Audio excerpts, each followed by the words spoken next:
Welcome, everybody. It's time for a little rug roast.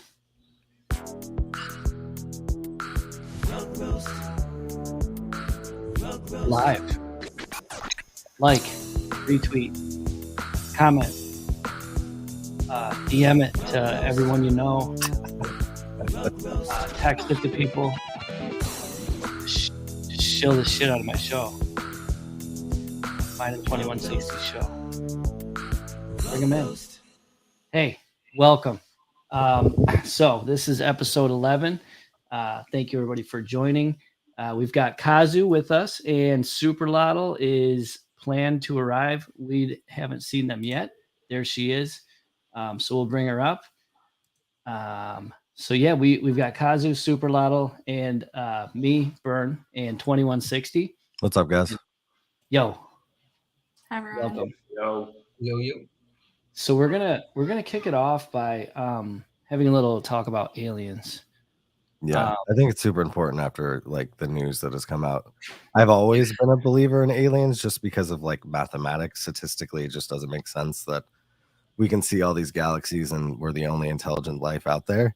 I also rock a alien wreck guy, so I guess I have to believe in aliens. Like your best trait. And coming from the military, I just heard one too many Navy veterans who fly like the most powerful weapons in the world being like, I saw shit up there that I can't explain, which is just really weird. But the government basically came out and said like, hey, aliens are real. We know this. And then nobody cared. And I want to know why. Like that in any other time in history, that would have been the biggest news of the decade.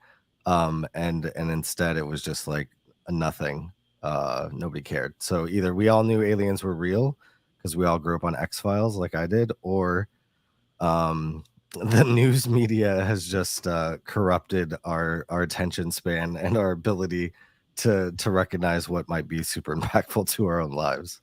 What do you guys think? Oh, they definitely exist. The whole problem is like traveling to us, right?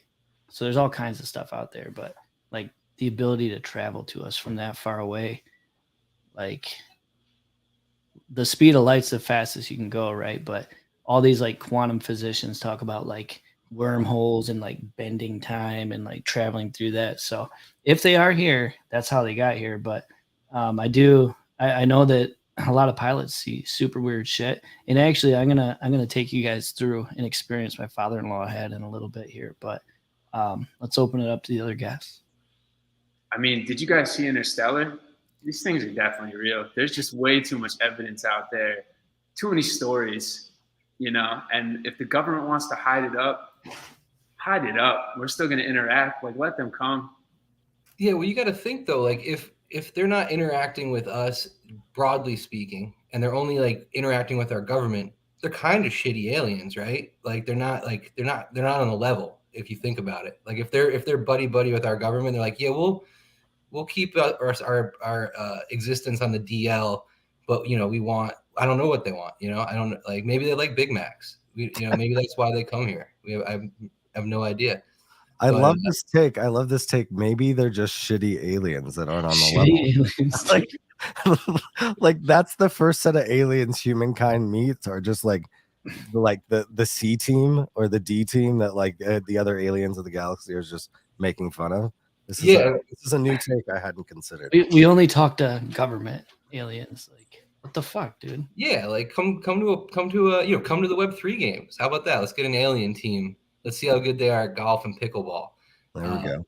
So, but yeah, no, I think it's definitely, we're in a weird time, obviously. So I think like people are just numb to like anything, like just living there in their lane, trying to just make the best of their situation. And honestly, like from my experience, most people are apathetic to like 99% of things that aren't themselves. So, or in their immediate circle, right? So I like that take a lot. I was just gonna say, I posted something on my Twitter about Art News said basically yesterday's auction at Sotheby's was like the last gasp for NFTs, and I was like, how could you be so wrong coming from an art community when a piece of art sold for the same amount it did in a bull market at like 6.2 million. I was like, this is just it's just clickbait, or the guy lives in his own head and like just wants to create his own narrative and won't listen to what's going on around him. So Yeah, that's I an actually interesting laughed when I perspective. saw that. I saw your tweet, and I was sitting there laughing, like, perfect, man. Like the next time it happens, the next big sale, they'll say the same thing, but who cares, right? I do think it's crazy though, like Rex, how you said the government has confirmed things and people just don't seem to care, or it didn't make enough noise in media, and maybe it was strategic enough that other things at the time were overshadowing these news that people were interested about. But I mean, I'm a massive math nerd as well, and even there's too many things that we can't explain that existed, and so it seems naive to think that we're smart enough to do things that we just forgot and we can't explain how they were made. Like, I think it's like a 50-year psyop, right? Like the government has just been slowly leaking information in certain ways, so that when they came around to say like, yeah, aliens are real, people were just like, yeah, we don't care anymore. You've been like leaking this information for so long that we're desensitized to it. But I definitely believe in the whole like there are things throughout human history that we cannot mathematically explain. And where did that technology, come from? So aliens are real. The government has said aliens are real. I guess we move on to the next phase of life. Yeah, Let me well, take you through an alien experience that my mother-in-law had. So, or actually father-in-law. So UFO, right? Earlier this week, he was driving. He saw these giant lights. But I've actually got a WhatsApp message that my mother-in-law sent us that I'm going to share with her take on the whole thing real quick here. So that's my mother-in-law. So we're going to Holland and we're in the corner, and I told Dad, show me where the UFO was at. I'm like, are you sure it wasn't that antenna? And he's like, was that there? I'm like, it's always been there. He goes, ah, chinga. He goes, se me hace que fue la antenna.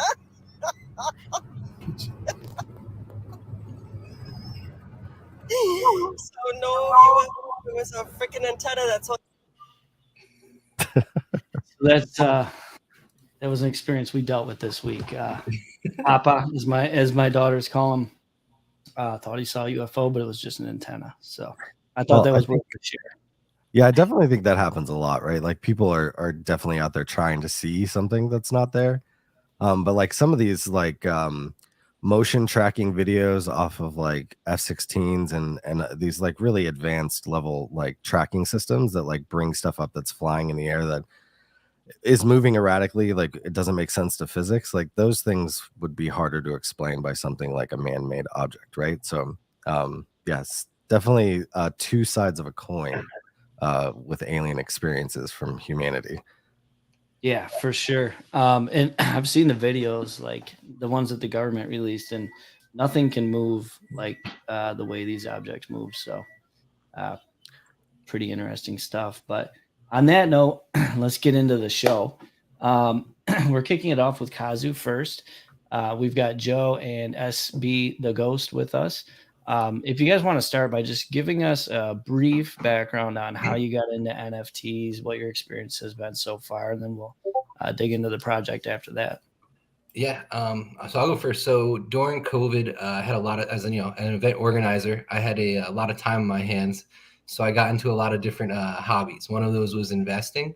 So I think what led me to crypto and Web3 was honestly like that first, like, I guess, mainstream shitcoin cycle.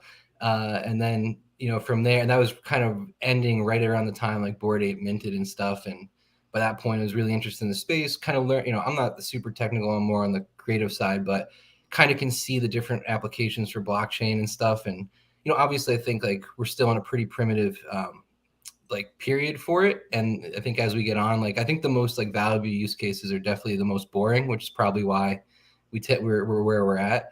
But yeah, so basically from like early 2021 on, kind of been deep in the space and just, trying to build out a little niche with my skill set. So. Nice. Good stuff, man. Well, yeah, you were early, so hopefully that worked out well for you. I consider that early, but yeah. We've also had a great bear market here, so yeah, for sure. SB, how about you? So same type of thing like Joe said. It was kind of right around COVID, and NFTs for me were very appealing. I kept hearing about them.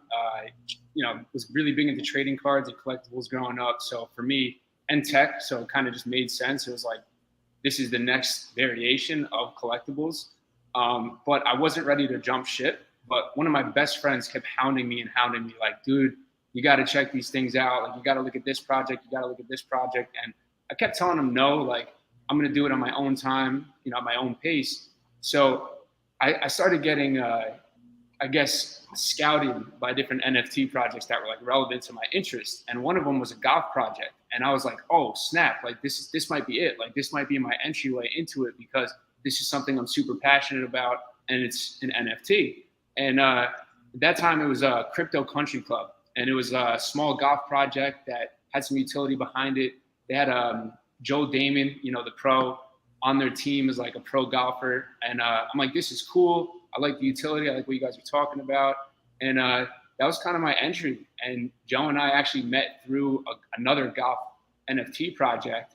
And I have the background in travel, events, hospitality. My father and I run a travel company where we work mainly with collegiate sports, and we put events on for college sports. So when Joe and I connected, it was more like, how do we bring this hospitality and travel stuff into the NFT Web3 world? And here we are.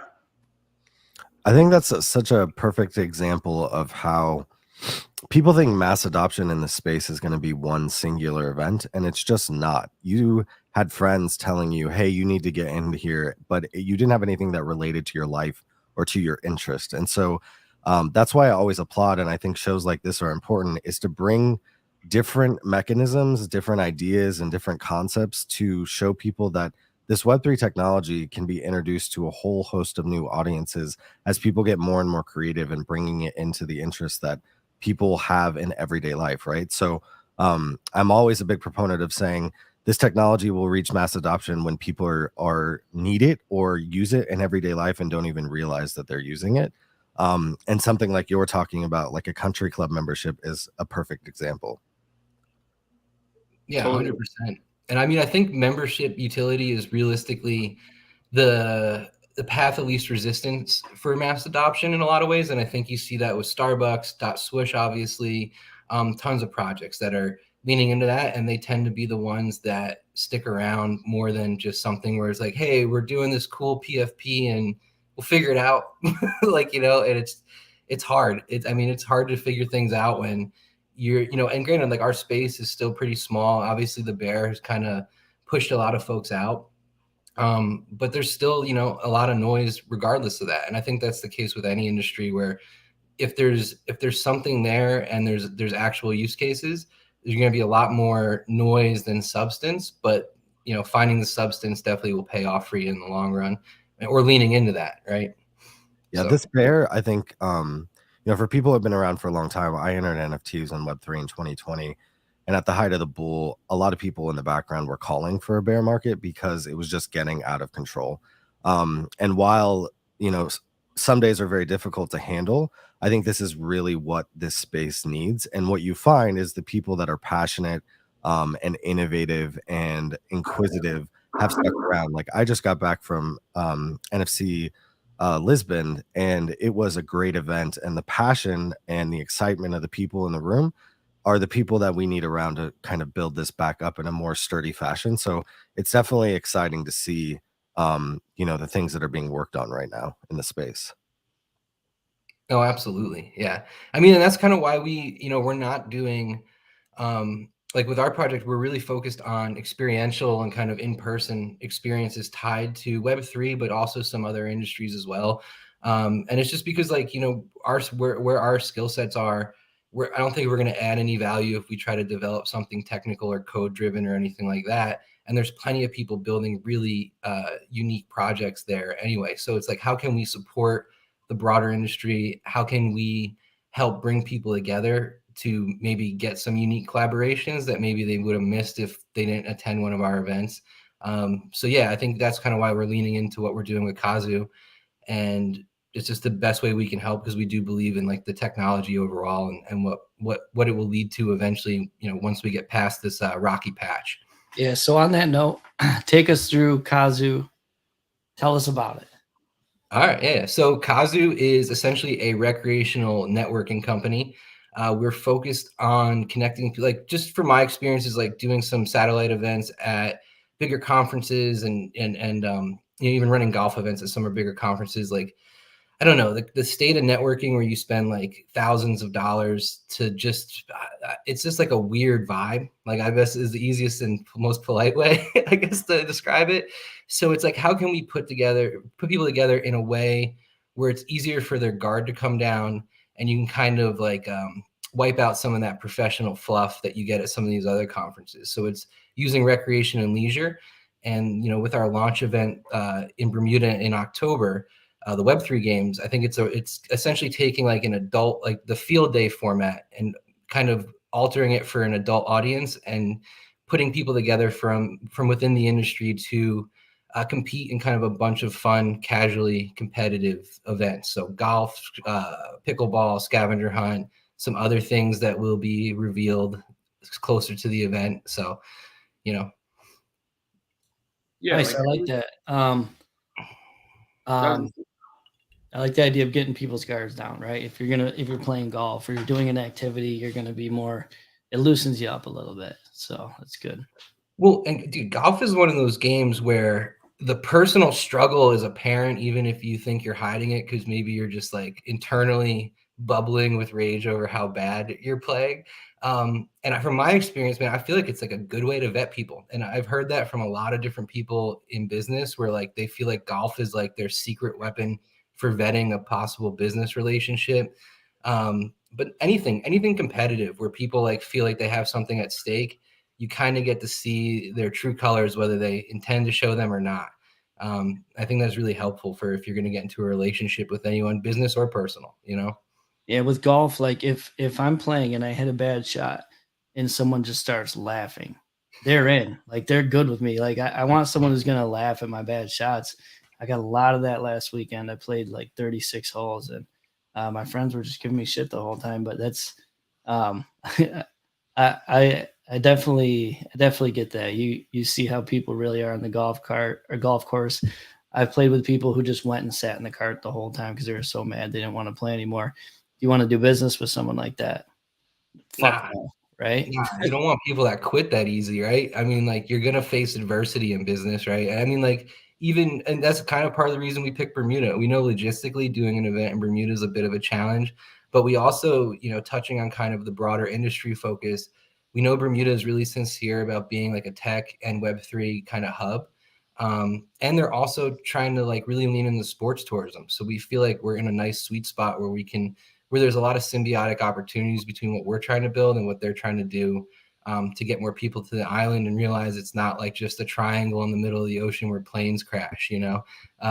So I think this is a nice evolution. As somebody who's been attending, you know, these NFT Web3 crypto conferences for like 2 years now, it's kind of like Groundhog's Day. Every time you go, there is, you know, conferences that may not be well thought out or don't have a lot of good content, so people aren't really there to go to those, and they go to these side events. But these side events, it's a little hard to network if it's loud music in a club or a party, and it kind of gets tiring after a while just showing up for weeks of that, right? And so the next evolution of that is going to get people together in this industry that want to have serious conversations and build meaningful relationships, and that happens on the side, but there's no real like good forum to do that. And I think by playing something like golf, you know, that's a perfect way to actually give people the opportunity to not only get to know each other but have some real conversations about, you know, the state of the industry, what they're working on, what they envision for the future. So I think that's really cool. And going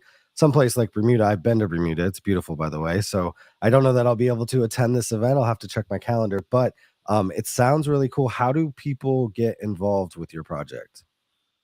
Okay, so yeah, we're going to be doing like an initial team rollout. So what we're doing with for that is we found some captains from certain communities within the space or people who have been part of the space for like just people I met really early on that, you know, stand-up human beings, well respected by the communities they're in, but also just by the broader industry. So the different teams, like some of them will be singular communities, some of them will be coalition teams, just because we saw from pre-registration, there was like a lot of scattered submissions. So it kind of like, and this goes back to what I was saying before, you have to be flexible, because we're like, oh damn, like we have some clarity on what communities we have interest from, and then we have like this smattering of different ones. So it's like maybe more coalition teams led by captains of people who are like respected in the industry would be the better approach. So yeah, when we roll out the initial 3 or 4 teams that we have right now, next week, people will be able to sign up through the captains. And that's just because we want to give captains the ability to build their team how they want.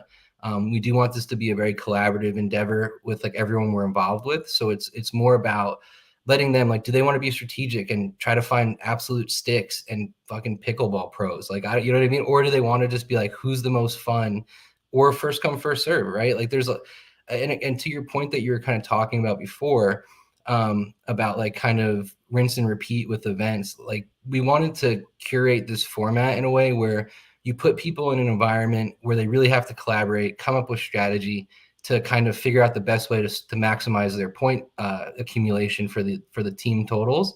But then we've also built in these kind of downtime blocks where they can kind of, one, just hang out on the resort, go to the beach, check out the local area, or mingle with each other and kind of get to know each other on a personal basis. So trying to find that balance of competition, but that forces teamwork and collaboration, but then also that more casual, laid back hang,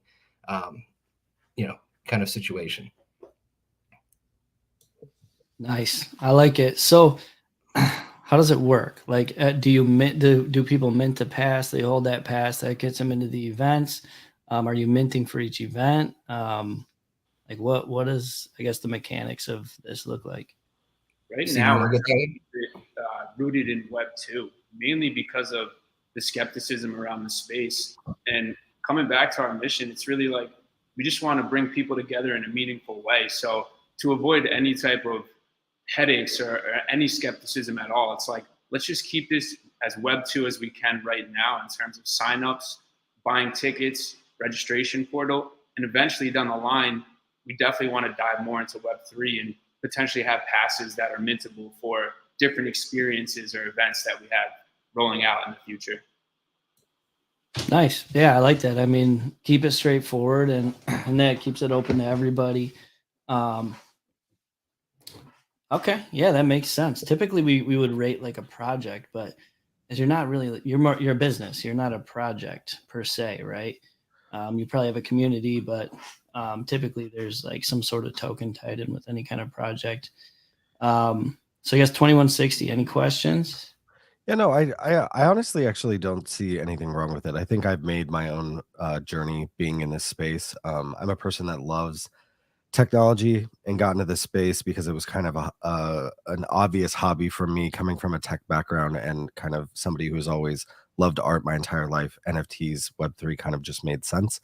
And I used to kind of be a maxi and be like, if you're not building in Web3, then like, I don't want to hear the conversation. But I'm not like that anymore, because I think that the fact that you guys are even open to exploring the technology and bringing it into your Web2 space in a really organic way, I think will make it so that the people that are part of your community will embrace it, right? And instead of it being kind of like thrown in people's faces in a way that is not palatable to them. So yeah, I really like your guys' concept. I think, getting people together in a shared community is always a great venture, and it's kind of what why Web3 kind of took off and cemented with a lot of people to begin with. So I really like your guys' vibe. I definitely want to check out more. Can you tell our audience like where we get more information? You guys have a website, Twitter. What's the best way to get a hold of you or people in your community? Yeah, so unless my phone shut off, there's the Kazu in the Twitter space itself, like our Twitter account, and then we got kazuxp.com. And again, we're really focused on just my background in events pretty much started with like live music, which oddly, like I've had all these like event formats I've wanted to do for like years. This being one of them that's not like music centric, which is cool. So it's kind of just like I just lost my train of thought. But kazuxp.com. I remember what I was going to say. So we really want to focus on quality of experience, right? Which is why, we're trying to make the sign up process as simple as possible, everything as simple as possible. So our website really is gonna, and this will be a theme with different events as we go forward. Very straight to the point, no fluff. So right now our website is pretty much event details. There's still the pre-registration portal set up for people who want to just say, hey, I want to be on the mailing list so I can stay up to date with what's going on. Obviously, we'll have some community team rollouts next week, and that will kind of showcase the initial few communities that are in it. And then we'll figure out, I really would love to do a couple chain teams. So different people from who, might be Polygon maxis, ETH maxis, whatever, come together and try to compete. The grand prize for the event is 10K to the winning team. So given the package costs, which are, it's $14.20 for the golfer package and $12.90 for the challenger package. And that's pretty much all inclusive. It's not all you can eat food all the time, but it's, lodging, ground transportation, scheduled food programming, breakfast buffet, merch bag, all that stuff. And so the way we're kind of looking at it, if you compare what you're getting at our event, plus all the programming to just a regular vacation in Bermuda of a similar, length, it's a pretty good value. I've been saying, it's, a bull market event at a bear market price, right? So that's kind of where we're at with it. It's pretty much it. So kazuxp.com, or just follow us on the Twitter. And, if you want, if you're someone who is a prominent member in a community or something, or someone who thinks they could field a killer team, by all means, reach out, by DM or through our website. We're really excited to see how the broader industry reacts to this, because we think we need more fun, right? Everyone's been real down. The vibes have been kind of been a little depressing. So we can get back to having fun, getting people together. That is true. I definitely think I'm done. This is amazing from a community perspective, because you're right. The vibes have been down. We do need events that get people hyped. The in real life events, they create energy. They re-energize people who are in this space that are, sometimes chained to their desk. Like Brundogler, he won't be able to go to this event, even though he's a golfer, because they got him chained to that desk. But this sounds not like Fire Island. It sounds like it's actually going to be a success and people will have a great time. So totally have my endorsement. It sounds great. I definitely like to look into it more. And thanks guys for coming on the show and kind of explaining a little bit about what you're working on. Yeah, I like it as well. I do like how you don't have a token tied to it. You don't have why price not go up and the speculation and all that bullshit that comes with forcing an NFT project, right? I think the value's there, right? Especially with a hotel and ground transportation included. If I were to go to an event and you guys, were present at it, I for sure would sign up, because it covers a lot of that for you. And it would be fun. It'd be a fun event to attend. So, I like it. I would definitely use it. We appreciate you guys. Cool. Well, hey, there is internet in Bermuda. Yeah, so, but I got there's internet in Bermuda if you want to do a beach show. Live from the beach, RugRoast. If I weren't married with 2 kids, if it was just me and my wife, for sure, I'd probably go to everything, but it's just too hard. Even with babysitters and stuff. I feel you.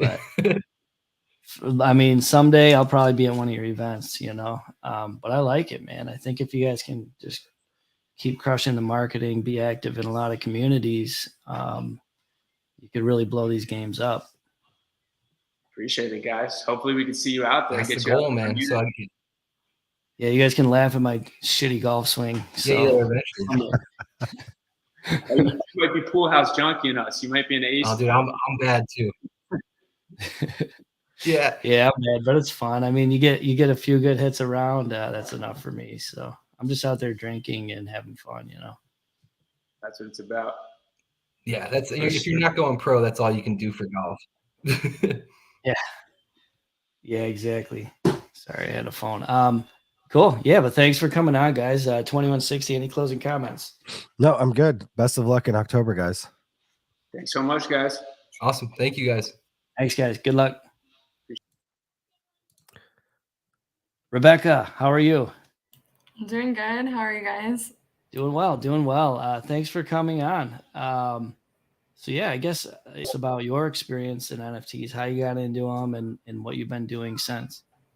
Yeah, for sure. Also, sorry, they just turned on a vacuum cleaner. I don't know if you guys can hear it, but Oh, you're good. You're good. the second I unmute. But yeah, my journey has been, I guess, kind of similar to the Kazu guys and a lot like all of us. I'm sure we just reached a point where we heard enough about it and it was making too much noise that we had to listen. And so my kind of pinnacle moment was probably was literally seeing the one pudgy penguin with the pineapple suit. And as soon as that sold for 2 million, I was like, okay, I hear you. I have to understand this. This is just ridiculous. And now I'm sold. So that was probably like early 2021. So just after COVID.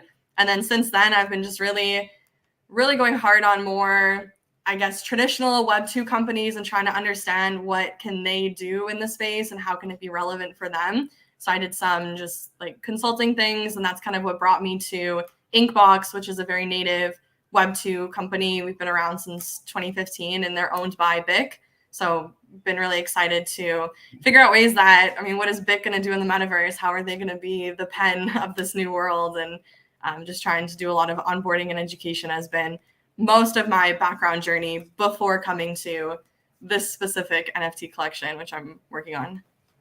Wow, that's really interesting. I had no idea that BIC was involved in Web3. It's crazy because, well, to be fair, everybody is involved in the sense that they have some kind of patent, it's very vague, or they have some kind of trademark that they say that they're doing something, but in reality, there's like, you can't Google BIC metaverse and find anything, but we are working on things, and the first one should actually launch in July. So that should be really exciting. They're kind of entering with the game with some other synonymous brands. I guess some alpha that I don't think I was supposed to say, but yeah, they're doing a lot, or doing their best, right? I think that's a lot of corporations. So in the bull, we saw a lot of corporations get criticized for coming into Web3 and not understanding community or the space, and launching things that were deemed or criticized as being failed attempts at coming into Web3. And I think the problem is corporations don't move as fast as Web3 does. They needed a couple years to kind of consolidate an idea and get consultants on many levels, and bring something forward that's actually going to matter. So I think in this next round, you're going to see corporations actually bring things into Web3 and the metaverse that actually bring value, that customers or consumers or communities will actually leverage and want to use. So it's good to hear that those conversations are happening behind the scenes. A lot of us know or are being asked by corporations for advice. And I suspect that, on our way to mass adoption, a lot of that will happen in non-decentralized ways. Corporations that build kind of their own closed loop systems, but take advantage of the technology. And I am a person that thinks you need both to kind of get where everybody wants to go. So yeah, totally interesting. But give us some background on the project that you're currently working on. Yeah, so our NFT collection is called SUPERLOTL. So it's the genesis for Inkbox and BIC basically into Web3. We're a free mint, so that's pretty exciting. Things have been pretty chaotic, and we mint next Wednesday. So been very busy basically. But essentially, if you're not familiar with Inkbox, we make semi-permanent tattoos. They last 1 to 2 weeks on your skin. I have like always a bunch, like all the Vinny Hager ones I've just like put everywhere, and they kind of look like this. We've been working with Deadfellas, and they come in that way as well. Yeah, this is us. That is really, really cool. I actually have real tattoos, but this would be awesome for my son, who always wants tattoos, for me to throw them on him. Yeah, definitely. I mean, we have a lot of different consumer bases, a lot of obviously try before you buy, a lot of younger people who are not allowed to get free tattoo or real tattoos. This is literally my arm. I took this today. So Nice. That's cool. Yeah. But our NFTs, are really excited that all 42 of them, they have unique one-of-one tattoos. We've been working with a lot of really awesome designers like Vinny Hager, Deadfellas, a lot of other Web3 communities, as well as a lot of native tattoo artists to design. Obviously, that's a massive amount of 4,000 tattoos. So all of them are linked to unique different utilities. Really, the biggest thing that we're excited about is Inkbox has grown because of our artist database, I guess you could say. Right now, we have 750 artists on Inkbox, and we pay them just under 2 million USD per year in commissions. And so what we really want to do with Web3 is do what we do best and open it up to our Web3 new community. So if you have a SUPERLOTL, you can submit your own art if you're an artist, or you can submit NFTs that you own the IP rights to be sold as tattoos on Inkbox, and you would earn commission from the sales of that. So just figure out ways. I mean, what do we do already, and how can it be relevant to Web3 people has been our approach, basically. That's cool. I want to get like a sleeve, but I don't want to like just pick out a normal design that like 3,000 other people have. So I like the idea of going, especially if it's made by like a cool NFT artist that I respect and like their work. I'd be much more willing to get a tattoo from that platform. So it's really cool. Yeah, no, for sure. Yeah, we're definitely excited to be minting finally next week. And kind of what we were talking about with Web2 brands, we've been building for a year now, and we've had the opportunity to see a lot of brands make mistakes, and they don't rug people, but they do a little bit disappear sometimes. And it seems like they just do something, and then maybe the community wasn't super responsive, and they a little bit just let it be on its own. And we've learned a lot from that, and really trying to be proactive and making sure that we're building a genuine community and bringing them value. Yeah. I really like the look of these. I guess the hard question right now, given the overall market in PFPs, is like, how does this PFP fit into the rest of the ecosystem that you are building out for BIC? Yeah, so we're basically, these SUPERLOTLs are the entry point to all things that Inkbox and BIC are going to be doing through Web3. So it's really coming down to access. They are also fully rigged 3D WebGLB files we're giving to everyone. So beyond just creating in 2D art, we want to give opportunities that like show us what you can do with 3D objects as well. Like maybe we have new campaigns for BIC or through Inkbox that it's advertising using these axolotls that people have created, and you're entitled to commission on that as well. So we wanted to give things that people could do stuff with was our main goal. And we've been drawing a lot of inspiration from projects like A Kid Called Beast that we've seen obviously kill it in this last year, and really just been learning a lot from them. Yeah, that's amazing. So when people hear, oh, we've been working for a year, and they think that you're only coming out with a PFP project, I think the one thing that you said, which always gets me excited, is these are fully rigged with GLB files. I don't think people understand the amount of effort that takes. I work and advise on projects that use GLB files as their native format for NFTs, and it takes a lot of effort. And what you can do with them is the future of where this technology is heading. So being able to release a project now that is kind of future-proofed for being able to use these PFPs in metaverses, in gaming, and stuff like that, I think is really impressive. And it shows that your team has the future in mind, that it's not just what you were referencing earlier, which is a slow rug, which we see from a lot of companies where they do put out content in this space, they do put out projects, but then there's not a next step. And because there's not a next step, people's attention just go to something else.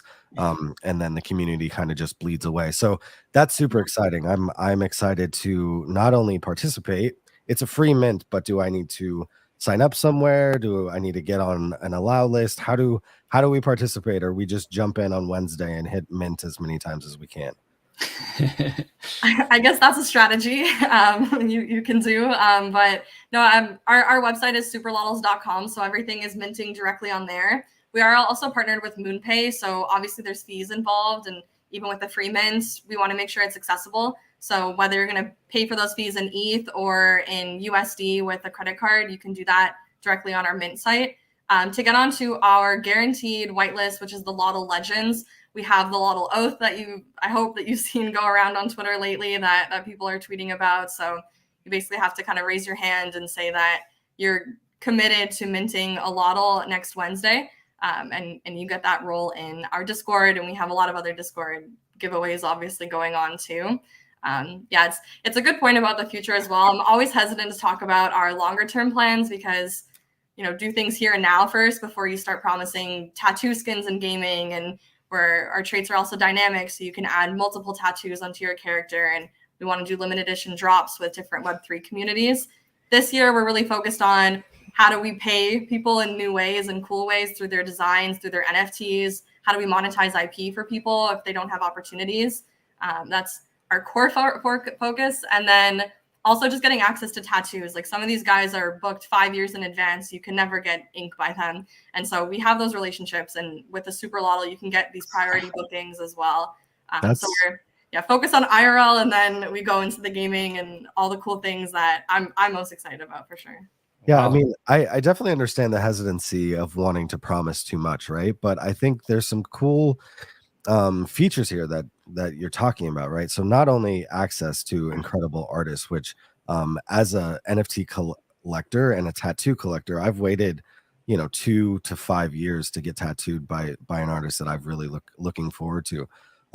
So that's incredible utility in its own right. But something you said is definitely cool. Like, could you imagine partnering with Pudgy Penguins and like then upgrading your Lotl to have like your Pudgy Penguin on the arm tattoo? That would be so awesome, because what people want in the metaverse is like the ability to represent themselves and like having this character that they could be, but then also showing off their newest PFP would be amazing. And I mean, Burn knows this. We come from the Rec Guy community. There was this bet that once Rec Guy reached 1/8 floor that people were going to get Rec Guy tattoos.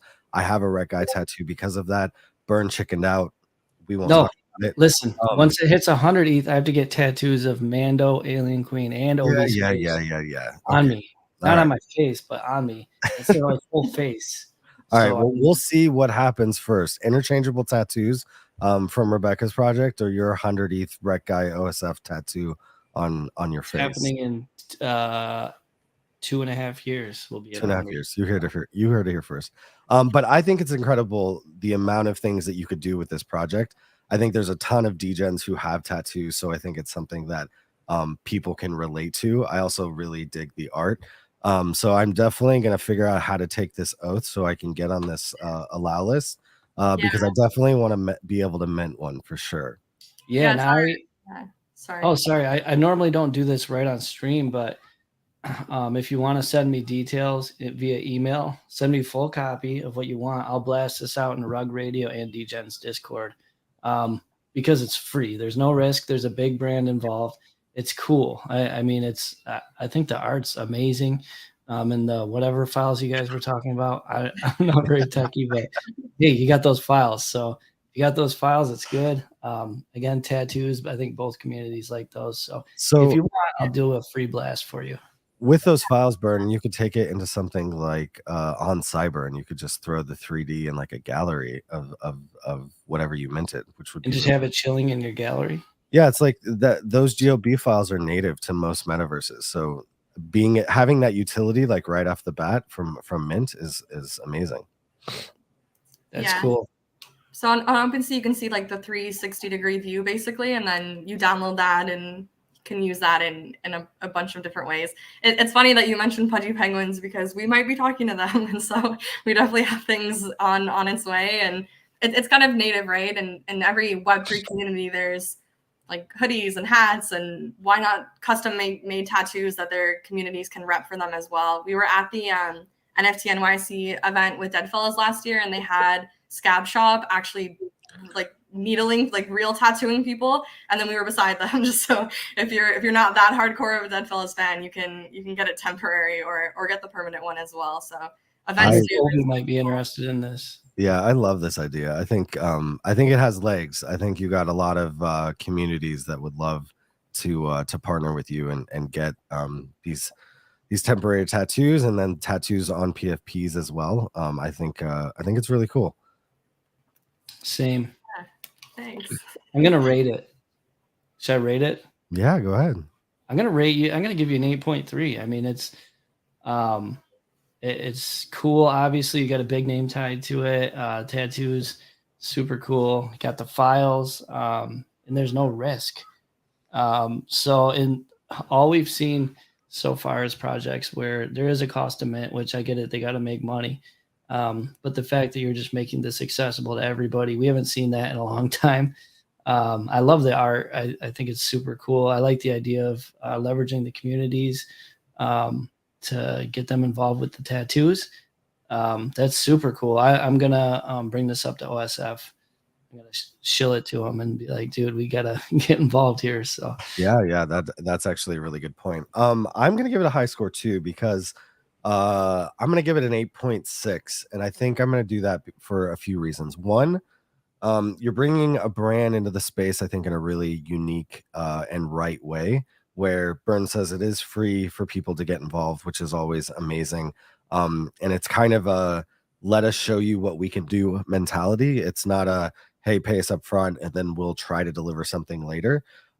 It's a cool concept that can remain in your project, but it opens you to so many partnerships with so many different projects. And it's got kind of this in real life mix to it, right? Like you said, you were at NFT NYC right next to people that were giving real tattoos. But with Deadfellas, I mean, Deadfellas, that's a perfect partnership.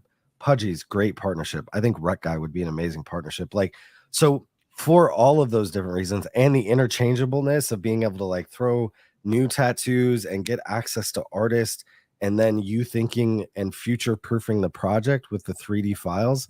Yeah, I think you guys are definitely on your way, and I'm excited to dig in to the material a little bit more, and then definitely minting next week. same, yeah. I'll blast it out for you too. I gotta ask then, since we didn't get 10s, where is the delta? What do you think that we could do to A 10 is like the best thing ever. Like, you'd probably have to be established for a while and come on and like show like 6 months of huge success. You know, you're crushing it. I'm never gonna give a 10 to a project that hasn't minted yet. Yeah, for me, a 10, like, you know, I'm even critical of stuff that like Yuga does. Like, I just feel like there's always room for improvement, and you can't hit on every single piece, because for me, there are things that like make me a maxi and like, hey, is it all on chain? Is your project minting completely on chain? Probably not. You're probably storing files on IPFS. Doesn't mean it lasts forever, right? So there are always avenues of which I can kind of pick at and say like this would be ultimate Web3. But I think that's a really high score, and I think that you guys have a lot of opportunity for success. So yeah, Very high score. It's a very high score, and I'm actually really excited. It's been a while since I've been excited about a mint, and I don't really mint anything. Really yeah, I've been itching anymore. to mint something, so hell yeah. Yeah, you're allowing us to be DGens again. We actually get to Feels good. to mint and participate. So obviously you got Twitter, join your Discord, go to your website to find out more information. Wednesday, do you know what time Wednesday? Is there a mint time?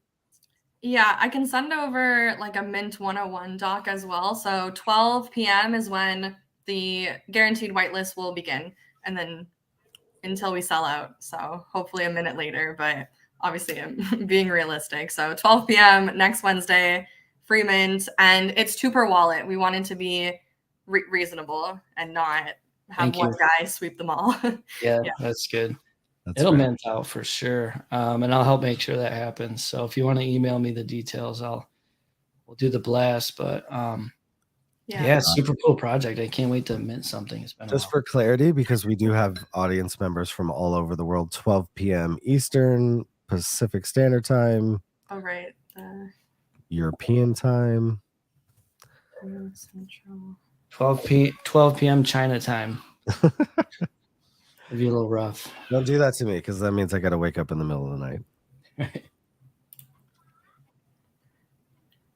Yeah, I don't know what that is. I think there's one time zone which is like Universal Standard or something. So maybe it's 2 or 6 p.m. to Universal Standard Time. We have like a subunit of Inkbox Japan, so we were a little bit mindful about where people are. Yeah, that's great. You definitely have to mint where your community is biggest, for sure. Yeah, of course. Yeah, I agree. I've been looking for things to mint for a while, and I'm sure like everyone, there's not loads of options that are coming out. And I mean, luckily we have a lot of privilege coming from BIC. They're not looking to make money off of like a $50 mint on a 4,000 unit. So we definitely milk our privilege where we can and leverage that, obviously. Yeah, I think there are still a lot of projects coming out, thankfully, because we get people on the show to be able to talk to. But I think quality projects is what we're really looking for, and that's why somebody like me and Byrne would get excited and want to pass this information off to communities that we're kind of involved in, because there does seem to be quality behind this project, and that's what people ultimately should be getting involved in, especially in the middle of a bear market. So I definitely appreciate you coming on and sharing this with us, and with the community that we have here at RugRoast and on Rug Radio. Is there any last words or anything else you want to impart before we jump off? I mean, I think that we went through most things. Yeah, obviously we mint on Wednesday. Everyone get on the Lotl oath. Make sure you're showing up on time. We have a lot of really fun things planned, and even the partners that we have already are pretty impactful, and that's what matters most to Inkbox and how they've been able to grow up. So we're just bringing that into Web3. But thanks so much for your time as well. This was really fun and cool to hear about the golf project as well. I've never played, so maybe it's a day one that we try. But yeah, thanks so much for your time. Yeah, thanks for coming on. Appreciate it. Yeah, thanks. Looking forward to minting. All right, thanks everybody. Like, retweet, subscribe, share, text it to your family, share everything we have, and yeah, we'll see you next week. I'll play us one last shout out for me from the RugDAO. So there's a live vote going on for the RDAO Council for the next 12 months. So if you guys are a part of the DAO and you hold RDAO tokens, please go and vote on Snapshot. You can find that link in the Rug Radio Discord. That's right. Vote, or I'm going to ban you from every community.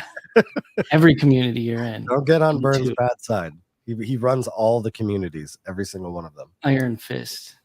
So, all right, no, but for real, vote. I've got my 12 tokens. I still need to vote, but I'm going to do that probably the next hour or so. So yeah, vote. Rebecca, thank you again.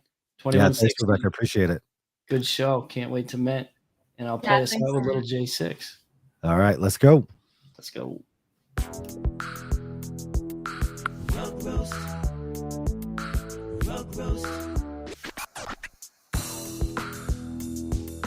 It's like we just sit here awkwardly and listen to you. What do you do? Yeah. You wanted me to leave. You kind of doing these.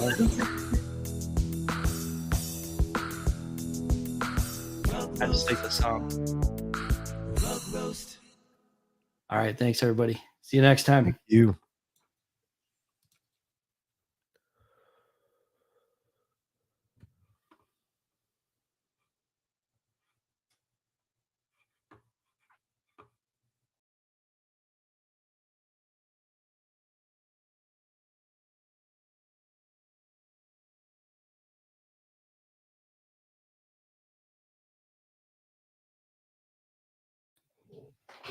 I just closed instead of ending the broadcast, so now I'll end the broadcast. Thanks everybody.